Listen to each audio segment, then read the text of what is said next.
Great to be here with you guys today. Am I hearing this right? Am I seeing this correctly?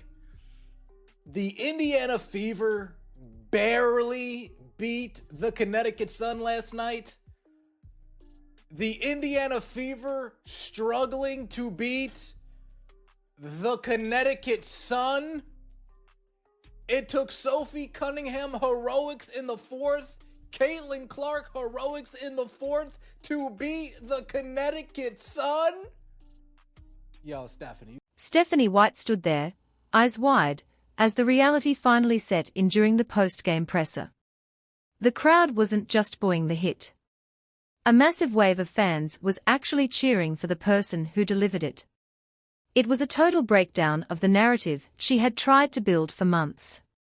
Caitlin Clark was on the floor again, gasping for air after an elbow that looked more like a combat move than a basketball play. But instead of defending her superstar, White turned her fury on the audience. She could not handle the fact that the narrative was slipping through her fingers. The mask finally slipped, and what we saw was a coach who had completely lost control of the locker room and the stands. Heroics in the fourth, Caitlin Clark heroics in the fourth to beat the Connecticut Sun. Yo, Stephanie, you gotta go, bro. Stephanie, you got to go, Steph. How are you having troubles with the Connecticut Sun? Outside of Brittney Griner and Anissa Morrow, I can't even name 3 players on the Connecticut Sun. I could, but it's not like anybody would really know who they are. Oh, no. I know you guys saw the game. You've seen all the recaps. The incident with Brittney Griner was the spark that lit the fuse for this entire explosion. We saw Griner throwing elbows and shoving Clark with a level of aggression that felt deeply personal. It was not just about the score on the board. It was about sending a clear physical message. Griner was essentially telling Caitlin that she would never be part of the elite circle, no matter how many jerseys she sold. The physical toll was obvious, but the mental game being played was even more brutal. Every time Clark tried to drive, she was met with a wall of muscle and a hostile attitude that bordered on a total lack of sportsmanship. Yet, the whistle stayed silent, while the tension in the arena reached a boiling point. Brittney Griner shoving Caitlin Clark. Brittney Griner just can't help herself. She has periods throughout the game where she just acts aggressively. Dare I say, too aggressive? Brittney Griner was letting Caitlin Clark know, hey, Caitlin, you ain't part of this club. You ain't part of this club. No matter what you say or what you do, just know you will never be part of this club. Like the video. What made the situation truly shocking was how the fans reacted to the carnage on the court. Instead of the universal outrage you would expect when a rookie is targeted, a vocal segment of the fan base started backing Griner's actions. They were calling it old-school basketball, and claiming Clark needed to toughen up. When Stephanie White saw the comments and heard the chatter, she absolutely lost it. She could not believe that the very people who claimed to love the game were supporting what looked like a targeted takedown of the league's biggest draw. It was a moment of pure friction between a coach trying to maintain order and a fan base that was beginning to crave the chaos. Oh, Lord. How is this not a moving screen on Griner? Caitlin can't get a foul to save her life. Let's take a look, shall we? Woo! Brittney put a little extra in that. A little extra elbow in that. A little extra lean in that. A little extra, I'm going to make you feel it in that. Folks, you look at the still of this. Yeesh. You see Brittney, you look at the still, you see Brittney Griner's elbow extending. Let's talk about that specific play where Griner seemed to get away with murder on the court. It was a moving screen that looked more like a blindside hit in a football game. Griner put a little extra elbow in it, a little extra lean, and a whole lot of intent to make sure Clark felt every bit of that contact. If you look at the still frames, you can see the shoulder extending right into the face area. It was a clear violation of the rules, yet the referees acted like they were watching a different game. Many believe the refs are simply scared of Griner's presence, or worse, they understand an unwritten assignment to let the rookie get roughed up without any consequences.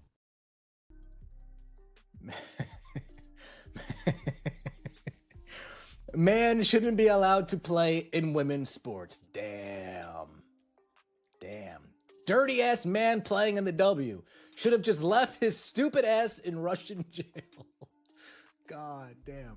All Steph White did was scream at Cece to get up. She never protects her players or stands up for her players. Get up, Cece, get up. It was just an elbow to the face by a 7-footer. Wow. What's this right here? What are we witnessing? Oh, God, these captions. I'm sorry. Hey. The lack of a flagrant call on that play was the ultimate insult to injury for the Indiana Fever. It was a shoulder out, intentional lean that should have resulted in an immediate review and a penalty. Instead, the game just moved on like nothing happened. This is the reality of the W right now, where freedom of movement seems to apply to everyone except for players named Caitlin Clark or Aaliyah Boston.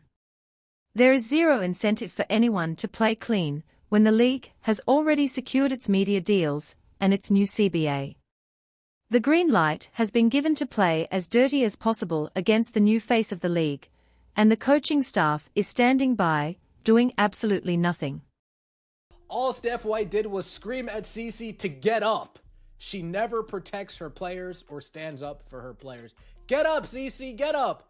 It was just an elbow to the face by a 7-footer.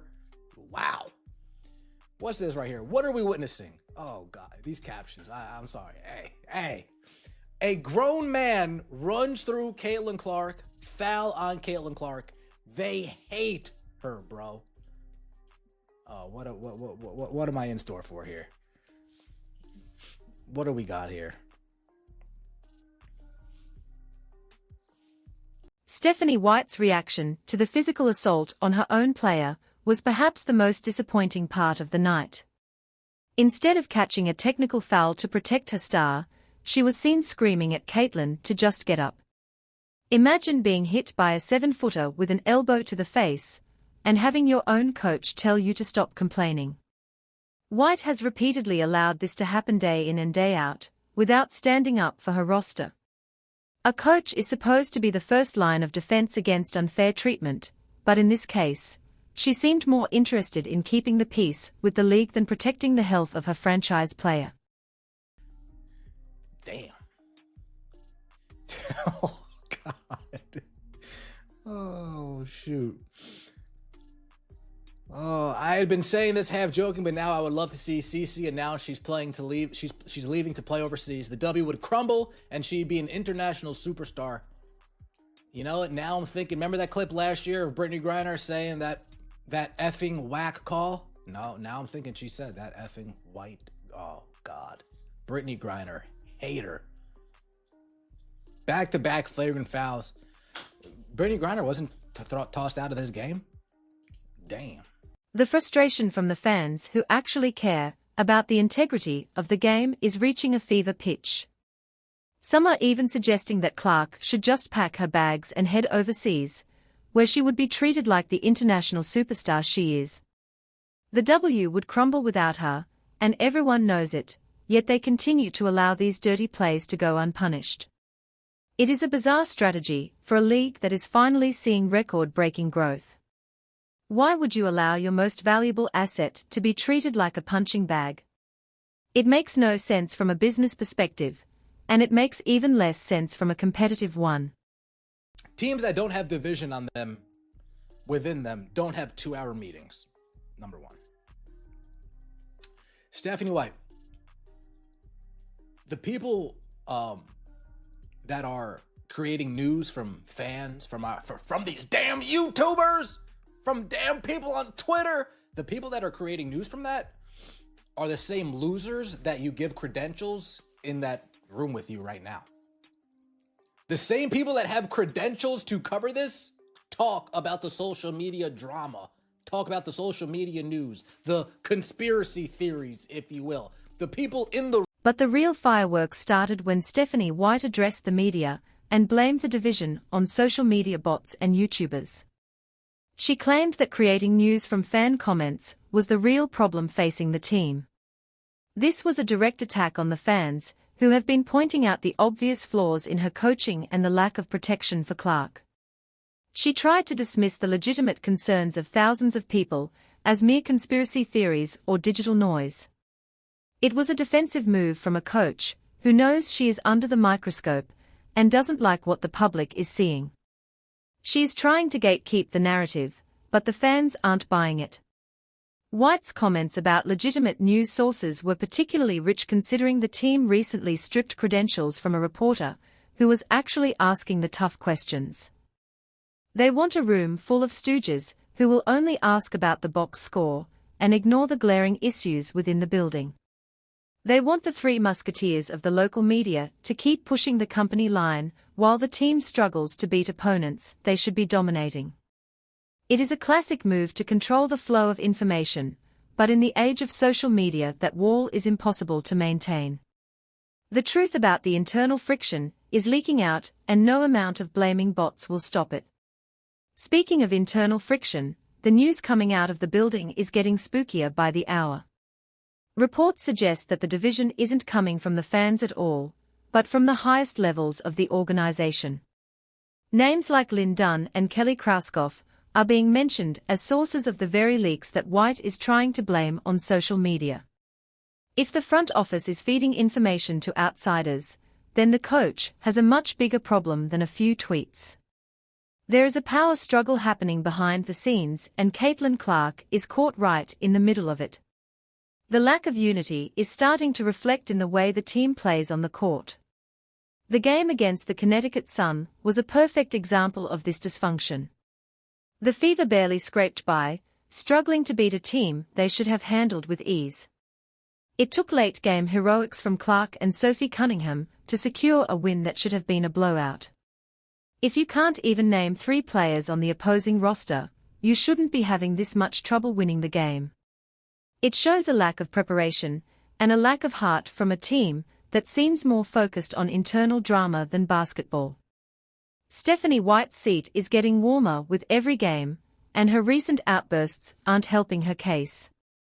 The double standard in how fouls are called is becoming impossible to ignore for even the most casual viewers.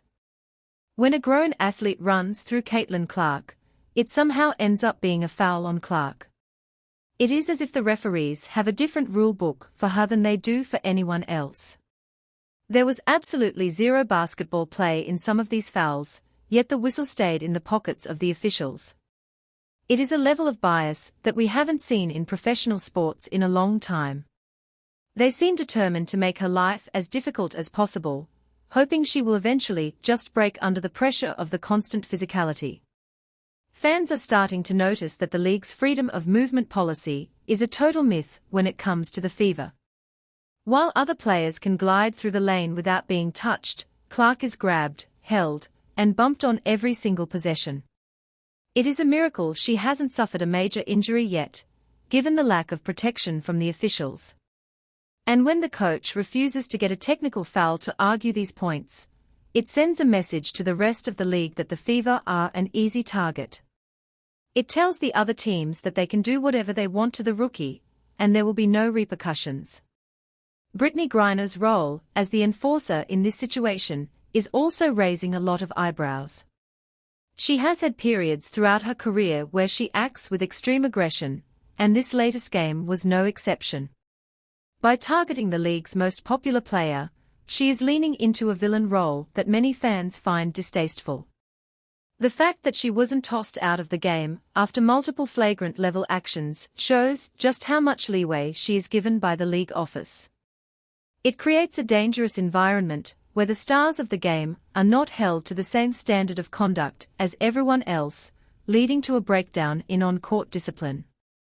Stephanie White's insistence that the team is unified because they have 2-hour meetings is almost comical. Teams that are actually unified don't need to spend 2 hours in a room trying to figure out why they hate each other. Those long meetings are a sign of deep-seated issues that aren't being resolved by the coaching staff. You can't force chemistry, and you certainly can't force players to like each other when there is a clear divide in how they are being treated. The more White tries to convince the public that everything is fine, the more obvious it becomes that the ship is sinking from within. The media members who are still allowed in the room are being called out for their lack of journalistic integrity. They write articles about YouTubers instead of asking why the star player is being assaulted on the court. They have nothing to add to the conversation because they are too afraid of losing their credentials to speak the truth. This creates an echo chamber where the coach feels comfortable attacking the fans because she knows she won't be challenged by the people sitting right in front of her. It is a sad state for sports journalism when the fans on Twitter are doing more investigative work than the people getting paid to be there. The dynamic between the veteran players and the new rookies is also reaching a breaking point. There is a clear sense of resentment toward the attention and money that Clark is bringing into the league. Instead of being grateful for the rising tide that lifts all boats, many of the established stars seem intent on sinking the boat entirely. They would rather protect their club than see the sport grow to new heights. This petty gatekeeping is holding the league back and creating a toxic environment that is painful to watch. The fans see it, the commentators see it, and yet the league office continues to turn a blind eye. When you look at the big picture, it is clear that the W is at a crossroads. They can either embrace the new era of popularity and protect their stars, or they can continue to allow the old guard to bully the newcomers into submission. If they choose the latter, they risk losing the very fans who have brought them to this point. People don't tune in to watch their favorite players get elbowed in the face without a foul being called. They tune in to see high-level basketball and exciting competition. The current path of allowing dirty play and blaming the fans for noticing it is a recipe for a total marketing disaster. Stephanie White needs to realize that her fight isn't with the fans on social media. Her fight is for the respect and safety of her own players. Until she stands up and demands better from the officials in the league, she will continue to face the wrath of the public. You can't expect the fans to stay quiet when they see a clear injustice happening on the court every single night. Her attempt to deflect blame onto bots is a weak move that only makes her look more out of touch with the reality of the situation. The fans are the lifeblood of the sport, and attacking them is never a winning strategy. The reports of internal leaks are the most damning evidence that the Fever are in trouble. When your own front office is talking to the media behind your back, you have lost the locker room. The names being floated as sources are people who have been with the organization for a long time, suggesting a deep dissatisfaction with the current direction of the team. If White can't get her own house in order, she has no business lecturing the fans about what is and isn't legitimate news. The news is what is happening on the floor and in the front office, and right now, none of it looks good. As the season progresses, the pressure on Caitlin Clark will only continue to mount. She is being asked to carry the weight of an entire league on her shoulders while being physically targeted by her opponents and ignored by her own coach. It is an impossible situation for any rookie, no matter how talented they are. The fact that she continues to show up and perform at a high level is a testament to her character, but everyone has a breaking point. If the league doesn't step in soon to provide a fair playing field, they might find their biggest star looking for the exit sign sooner than they ever expected. The fans who are supporting the physicality against Clark need to ask themselves what kind of league they want to see. Do they want a sport where talent is celebrated, or a sport where the loudest and most aggressive players are allowed to dictate the terms of the game? Supporting dirty plays just because you don't like a certain player is a short-sighted approach that hurts the game in the long run. The excitement around the league right now is fragile, and it can disappear just as quickly, as it arrived if the product on the court continues to devolve into a series of unpunished cheap shots and coaching meltdowns. In the end, Stephanie White's explosion at the fans was a sign of a coach who is out of ideas. She is frustrated because she can't stop the leaks. She can't stop the dirty plays, and she can't stop the fans from pointing out her failures. The spooky hour